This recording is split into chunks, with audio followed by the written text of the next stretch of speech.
Subscribe to our YouTube channel and press the bell icon to never miss a video from Fever FM.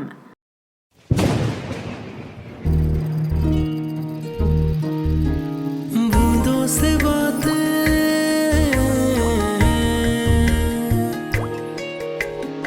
आज की बातों के तार जुड़े हैं अनएक्सप्लोर्ड जर्नी से। मिथिला जी हैप्पी बर्थडे। ये लीजिए आपकी कॉफी। आज के दिन भी इतनी सुबह काम। हाँ जी, आज का दिन स्पेशल जो है। वैसे अनूप जी, आप क्यों इतनी जल्दी उठ जाते हैं मेरे लिए? ये जो आप सुबह सुबह लाइट जला देती है ना कमरे की, कोई ऑप्शन रहता है मेरे पास? वैसे भी सच कहूँ तो आपके लिए कॉफी बनाना मुझे बहुत अच्छा लगता है। लव यू अनूप जी। मिथिला जी और अनूप जी पति पत्नी के रिश्ते की आइडल मिसाल है। ये कपल पिछले 25 सालों से शादी के बंधन में बंधे हैं। पहली मुलाकात IIT मुंबई में हुई थी इनकी। अनूप जी 2 साल सीनियर थे मिथिला जी से और मैच्योरिटी के मामले में मिथिला जी 4 साल बड़ी थी अनूप जी से। कॉलेज के बाद PhD और फिर प्रोफेसर का जॉब। दिमाग से जितनी तेज उतनी ही बातूनी और किताबों की भरपूर शौकीन थी मिथिला जी। इनके कॉलेज में अकेले मिथिला जी वो प्रोफेसर थी जिनकी क्लास कोई मिस नहीं करता था। फिलहाल ये प्रोफेसर की जॉब छोड़कर फुल टाइम राइटर बन गई। कल मिथिला जी की 8वीं बुक लॉन्च सेरेमनी थी। सुबह से ही रिमझिम बारिश चल रही थी। शहर की जानी मानी हस्तियां, रिनाउंड पर्सनैलिटीज आई थी और मीडिया कवरेज भी था। लॉन्च के दौरान मॉडरेटर ने मिथिला जी से पहला सवाल इनकी बुक के बारे में नहीं बल्कि करियर के बारे में किया। Mithila ji, how did you become a writer? इस सवाल पर वो पहले थोड़ा हंसी और फिर बताया, ऐसा नहीं है कि कॉलेज टाइम से मुझे राइटिंग का शौक था। राइटिंग का कीड़ा तो मुझे कुछ साल पहले ही काटा था। दरअसल हुआ क्या कि मुझे लोगों से बात करना और उनको अपने एक्सपीरियंसेस बताने का बड़ा शौक था।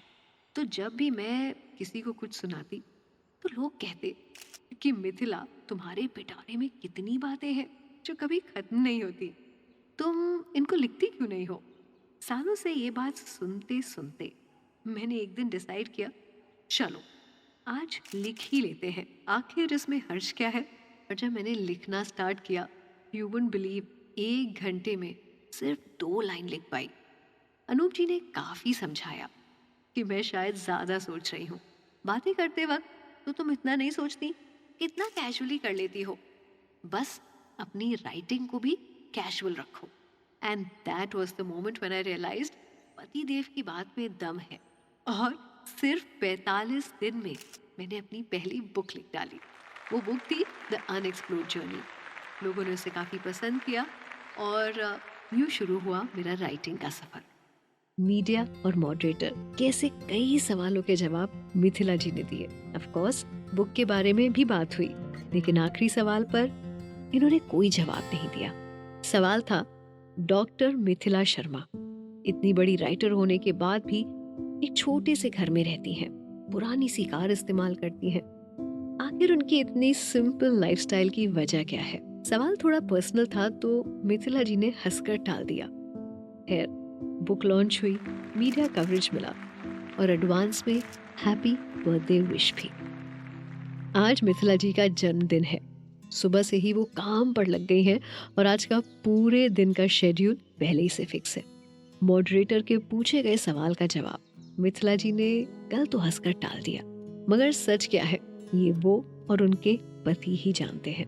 दरअसल मिथिला जी के ऊपर कई बच्चों की जिम्मेदारी है। अनाथ और अंडर प्रिविलेज्ड बच्चों की शिक्षा और उनके उत्थान के लिए वो अपनी कमाई का 80% डोनेट कर देती हैं, सिर्फ इसलिए कि वो सोसाइटी को अपनी कहानियों के अलावा कुछ और बेहतर दे सके। कुछ लोग होते हैं जो अपने किए गए अच्छे कामों का ढिंढोरा कभी नहीं पीटते, बस चुपचाप उसे करते रहते हैं। और ऐसे ही लोगों की अनएक्सप्लोर्ड जर्नी कई लोगों को कुछ नया एक्सप्लोर करने का मौका दे जाती है, जैसे मिथिला जी दे रही थी। ये थी बूंदों से बातें। Conceptualised by Vijay, written by Ashwini, mixed by Ankit, video produced by Gurpreet और आवाज मेरी यानी पूजा की है। आपको ये कहानी कैसी लगी हमें कमेंट करके बताइएगा। हमारे सोशल मीडिया हैंडल्स हैं HT Smartcast और Fever FM Official। हम फेसबुक, इंस्टाग्राम, यूट्यूब और क्लब हाउस पर भी मौजूद हैं। से बात